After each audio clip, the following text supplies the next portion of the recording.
Matthew Newman asked very simple but complicated question: how do pipe bands or military regiments choose their tartans?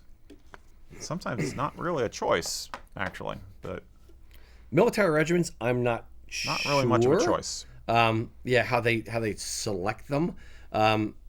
Mac might be able I think to. I know what the answer is. I'd be happy to hear what Max It says. nowadays, I don't know. I know in the olden times, basically whoever fronted money. There's a lot of it Right. was all Right. Fair. this guy, and he fronted the money for it. So Yep. It's basically whoever raised the regiment. It was their choice. Sometimes it was their clan tartan.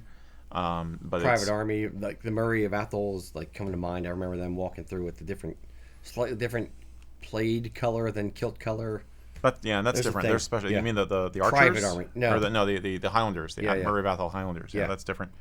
Yeah, the only standing private army in the modern world, or something like that. Something like that, yeah. But yeah, military regiments. A lot of them go back a long time, and it goes back to 18th century, early 19th century. The regiment being raised usually by a person of some rank and note of the nobility or the aristocracy, and it was basically either their clan tartan or a tartan that they liked that became the unit's tartan, and it's part of the tradition of the regiment. So you don't really change it until or unless the regiment amalgamated. is amalgamated or disbanded. I just did a little bit of research on the 78th of Foot Highlanders, and yeah, so it's exactly that. We're probably gonna do a whole little SMV video on those, but yeah, you don't change. It's like the colors of the regiment, you know what I mean? So it's like it's storied. It's part of the tradition. It's part of the esprit de corps. So once it's set, you don't part of the want to history. change it. Yeah. Yeah. Now for pipe bands, that's a different story. There are pipe bands can pick their tartan. You know, they're Yep. think of it this way. Put yourself in their position. It's a group of guys and with a piping band or a drinking band with a piping problem kind of thing. a group of guys come together, or girls, and say, all right, we're going to start a band.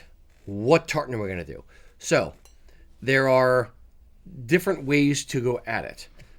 Some bands will say, well, I know like Kilnave. McConnell was the founder of the band, so he said, great. Or the band said, okay, we're going to adopt the McConnell tartan as our bagpipe band's tartan because that was the founder of the band. So that's how a lot of bands start. There are some bands that just kind of have a democratic process, like Brian Baru, who said, they broke off from a different band, and they said, okay, well, we're an Irish band. Let's look at one of the Irish county tartans, and they selected County Mayo because they like the colors of that particular tartan. Right. There's other bands that say, well, we want to have our own tartan, so they're going to design their own, so they have their own tartan officially registered and that kind of thing. So there are different ways for bands to come at it. It is generally speaking, it's either a democratic process where the band members vote on which tartan that they are going to do, or if they're going to design their own tartan, or it's done to honor a founding member or an idea or something like that. Right. Is how the tartan gets chosen for the band. I think they're always voting in a more or less democratic fashion, but it's a question of what is their inspiration for their options. So you might have it in the running, like, okay, we could either go with, this tartan because it was Joe's tartan and he's the one who started the band, or we could do this tartan because it's the state tartan, like the band up in Alaska that uses Alaska state steel, or we could invent one that we feel we can put symbolism into the colors, like Philadelphia Police and Fire. Their tartan is, I think, probably there's like I designed it for them based on the Federal Memorial tartan. Gotcha. But they came to us and said, we want a tartan based on Federal Memorial, but we want to tweak it a little bit to make it our own, and we did that for them. Yeah. There's also there's a bunch of different ways to kind of come at it and make it their own, but especially nowadays, meaning 2022, 2023, 2019, more and more pipe bands are kind of thinking about it, going, well, if we have like 15 or 16 new members and we have to buy essentially a bolt of cloth anyway, why would we just buy Royal Stewart when for the same amount of money we can have our own woven. So let's design our own tartan and do our own thing so that we're different from the other bands that do Royal Stewart that's already out there. Yep. Yep.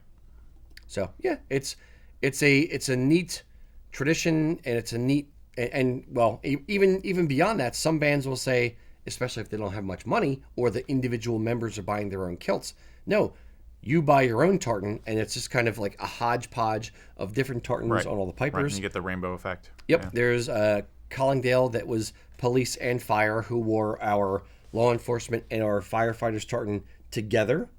So neat. there's neat ways to go about it. There's neat symbolism within it. It's you're peeling back layers of the onion to kind of get at the center of it. But there's a lot of neat stuff, generally speaking, involved in how they select a tartan. There's not one way. There's multiple ways to do it, but there's generally symbolism behind it. Yep. Pretty much. Indeed. So if you were a founding member of a pipe band, what tartan would you use, or would you create your own? Let us know in the comments. If you want to see other videos we've done on tartans, check these out over here. And remember, please mash the like button, hit the subscribe button, do all that stuff to help us beat the YouTube overlords. Thanks, guys.